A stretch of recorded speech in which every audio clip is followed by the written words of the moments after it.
Comment avez-vous entendu parler de cette affaire ? D'abord par un témoignage de victime, puisque c'est par là que tout commence nécessairement. Celui de Claude qu'on va entendre juste après.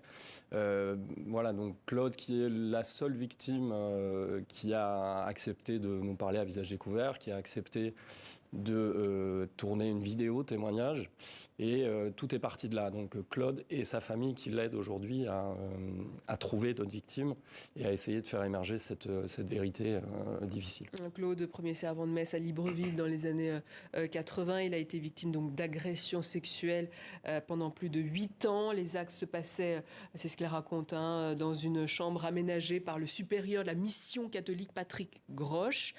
Claude dit qu'à l'époque, en Afrique, un prêtre blanc était considéré comme un envoyé de Dieu.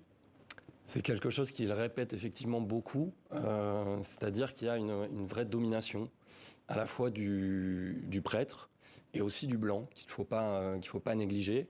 C'est quelque chose qui revient dans tous dans les autres témoignages qu'on a pu recueillir, c'est-à-dire qu'il y a vraiment une peur. Et puis, voilà, cette idée de domination et qui ne s'étend pas uniquement sur les enfants, mais aussi sur leur famille. C'est-à-dire qu'on a vu à plusieurs reprises que les enfants avaient du mal à même parler à leurs parents parce que les parents faisaient partie de cette paroisse et qu'ils considéraient que le prêtre blanc était intouchable, en fait. Et justement, ce n'est que 33 ans après avoir été abusé pour la première fois qu'il a décidé de briser le silence. En lui, aucune révélation n'aurait été possible. Il vous a expliqué à Jeune Afrique pourquoi cette difficulté à briser le silence.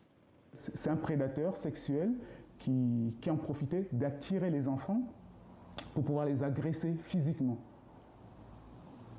Et c'était clair, mais par contre, bien sûr, on est complètement tétanisé, on ne sait pas quoi dire. On se dit, mais qu'est-ce que le père fait?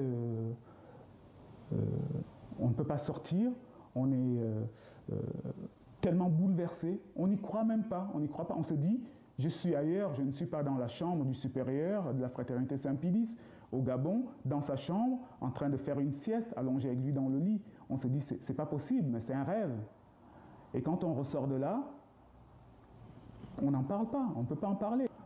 C'est mon père qui me les a présentés, on sait qu'il est respecté, on sait que les parents sont admiratifs, donc on se laisse tout simplement faire.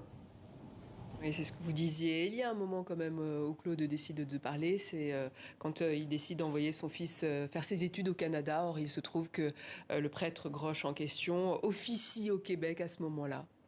Alors, il faut savoir que Claude déjà subira les abus sexuels pendant 8 ans. Et ensuite, effectivement, il ne choisira de parler qu'en 2019. Donc longtemps après, quand son fils va essayer de continuer ses études au Québec, où la famille va se rendre compte que le père Patrick Grosch exerce encore. Et là, en fait, Claude nous raconte qu'il se dit, mais mon fils pourrait se retrouver dans les mêmes situations que moi il y a 30 ans. Donc c'est là qu'il décide de témoigner, d'alerter d'abord au sein de la fraternité, puis d'alerter la justice, puisqu'il a fini par déposer une plainte en 2020.